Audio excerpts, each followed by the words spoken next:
আশেপাশে যেসব সঙ্গতি অসঙ্গতি অনেক সময় আপনার আমার চোখ এড়িয়ে যায়, সেই এড়িয়ে যাওয়া ঘটনা কিন্তু সাধারণ মানুষকে নাড়া দেয়, ভাবনার সুযোগ করে দেয়। সেই ঘটনা হয়ে ওঠে অসাধারণ সংবাদ। আপনাদের চোখে দেখা সেই অসাধারণ খবরগুলো জানতে এবং জানাতেই পার্টিসিপেটরি জার্নালিজম নিয়ে আমাদের ধারাবাহিক অনুষ্ঠান ইয়োর রিপোর্টে আপনাদের স্বাগত জানাচ্ছি। নাগরিক সাংবাদিকতা চর্চার অনুষ্ঠান ইয়োর রিপোর্ট। আপনাদের ইতিবাচক সাড়ায় আমরা অনুপ্রাণিত। সোশ্যাল মিডিয়া আর ওয়েবসাইটে আপনারা যে সকল রিপোর্ট পাঠিয়েছেন, কথা না বাড়িয়ে দেখে নিতে চাই এক ঝলক।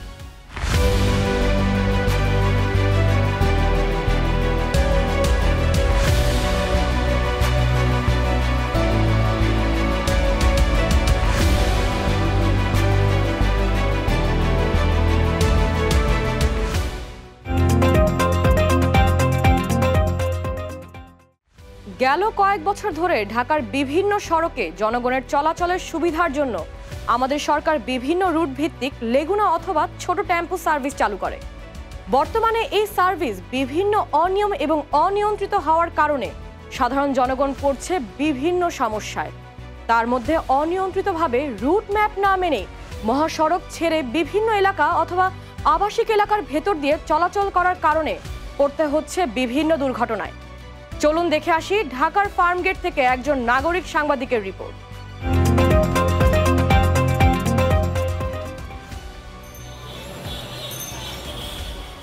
ঢাকার ফার্মগেট থেকে জিগাতলার এই রুটে চলছে ঢাকা, ইন্দ্র পরিবহন ও উড়ালপঙ্খী নামক দুটি লেগুনা।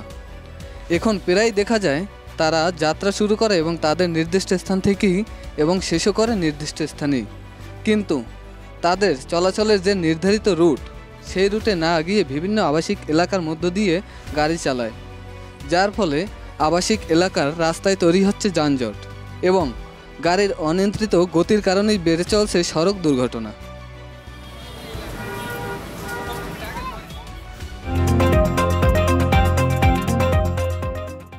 ঢাকা শহরের প্রতিটি রাস্তায় চলছে টাউন সার্ভিস বাস। ভয়াবহ ঝুঁকি নিয়ে সাধারণ জনগণ এই সমস্ত পরিবহনে চলাচল করছে। হুটহাট রাস্তার মাঝখানে দাঁড়িয়ে যাত্রী ওঠানামা করায়। এই অবস্থায় যে কোনো সময় অন্য গাড়ি এসে ধাক্কা দিতে পারে যাত্রীকে। কোনো কিছুরই তোয়াক্কা করছে না পরিবহন শ্রমিকেরা।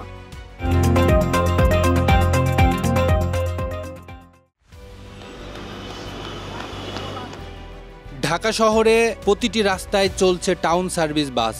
ভয়াবহ ঝুঁকি নিয়ে সাধারণ জনগণ এই সমস্ত পরিবহনে চলাচল করছে। হুটহাট রাস্তার মাঝখানে দাঁড়িয়ে যাত্রী ওঠানামা করায়।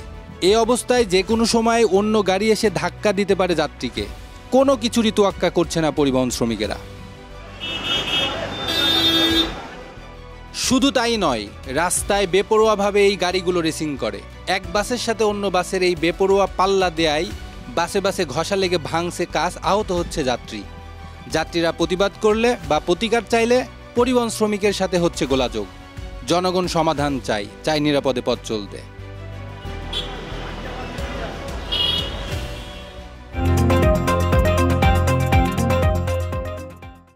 এমন অসংখ্য অব্যবস্থাপনার ঘটনা ঘটছে আপনার আশেপাশে। আমাদের এসব ঘটনার চিত্র ভিডিও করে পাঠিয়ে দিন। আপনার নামে প্রচার হবে আপনার রিপোর্ট।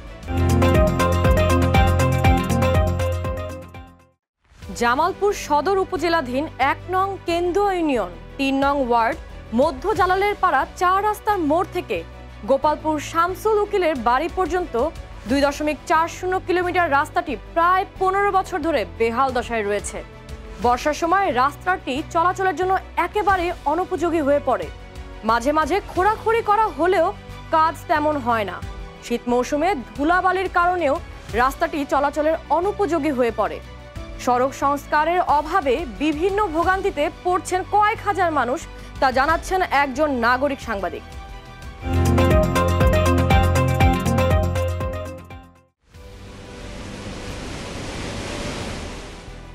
এই রাস্তা দিয়ে প্রতিদিন হাজার হাজার মানুষ চলাচল করে। সম্প্রতি লক্ষ্য করা যাচ্ছে এই রাস্তা দিয়ে যারা নিয়মিত চলাচল করেন তাদের অনেকেরই অ্যালার্জি, শ্বাসকষ্ট, চোখের সমস্যা সহ বিভিন্ন ধরনের স্বাস্থ্য সমস্যায় ভুগছেন। এখানে 3টি গ্রাম মিলে আনুমানিক 4000-এর অধিক জনবল বসবাস। উক্ত এলাকায় একটি মাত্র চলাচলের কাঁচা রাস্তা। চরাঞ্চলের এই কাঁচা রাস্তাটি দিয়ে আমাদেরকে জামালপুর শহর থেকে কেন্দুয়া কালীবাড়ি বাজার যেতে হয়। প্রতি বছর প্রাকৃতিক দুর্যোগ, বর্ষাকাল, বন্যা, হালকা বৃষ্টি হলেই রাস্তাটি চলাচলের অনুপযোগী হয়ে পড়ে। উক্ত সময়ে রাস্তাটি ব্যাপকভাবে ক্ষয়ক্ষতি হয়ে থাকে, যা সঠিক সময়ে মেরামত করা হয় না। এর জন্য জনদুর্ভোগের সীমা থাকে না।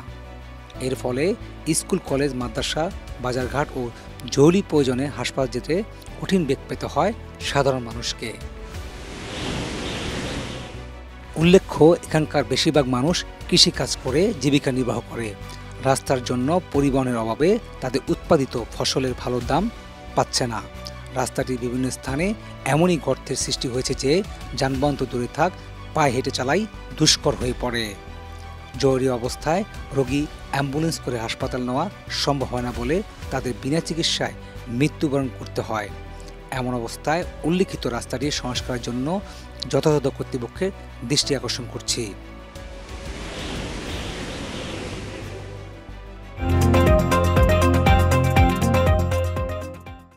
সরকারি নির্দেশে ঢাকায় বন্ধ করা হয়েছিল ব্যাটারি চালিত অটোরিকশা। কিছুদিন আগে আবার এইসব ব্যাটারি চালিত রিকশা চালানোর নির্দেশ দিয়েছে সরকার, কিন্তু রাস্তায় চালক নিয়ন্ত্রণহীন। আর নিয়ন্ত্রণহীন এবং বেপরোয়াভাবে অটোরিকশা চলাচলের কারণে অস্বাভাবিকভাবে বেড়ে চলেছে যানজট এবং সড়ক দুর্ঘটনা। চলুন দেখে আসি একজন নাগরিক সাংবাদিকের পাঠানো রিপোর্ট।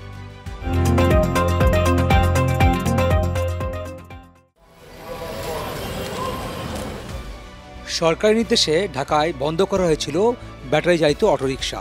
কিছুদিন আগে আবার এই সব ব্যাটারি চালিত রিকশা চলাচলের নির্দেশ দিয়েছে সরকার, কিন্তু রাস্তায় চালক নিয়ন্ত্রণহীন। আর নিয়ন্ত্রণহীন এবং বেপরোয়াভাবে অটোরিকশা চলাচলের কারণে অস্বাভাবিকভাবে বেড়ে চলেছে যানজট এবং সড়ক দুর্ঘটনা।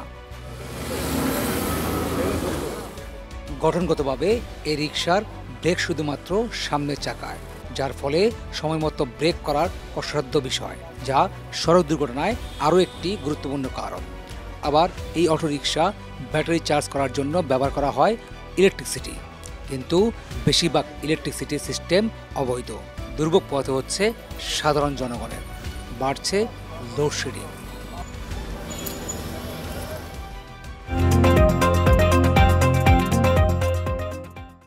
নিজের নাগরিক দায়বদ্ধতার পরিচয় তুলে ধরতে হাতে তুলে নিন স্মার্টফোন। জানিয়ে দিন আপনার কথা। আপনার রিপোর্ট আপনার নামেই প্রচার হবে। একজন দায়িত্বশীল মানুষ হিসেবে নাগরিক সাংবাদিক হয়ে ইওর রিপোর্ট অনুষ্ঠানে আপনার ধারণকৃত ভিডিও পাঠিয়ে দিন আমাদের কাছে। চ্যানেল এস আপনার কথা জানতে চায়, একই সঙ্গে জানাতে চায়। চ্যানেল এস, সব কথা সবার কথা।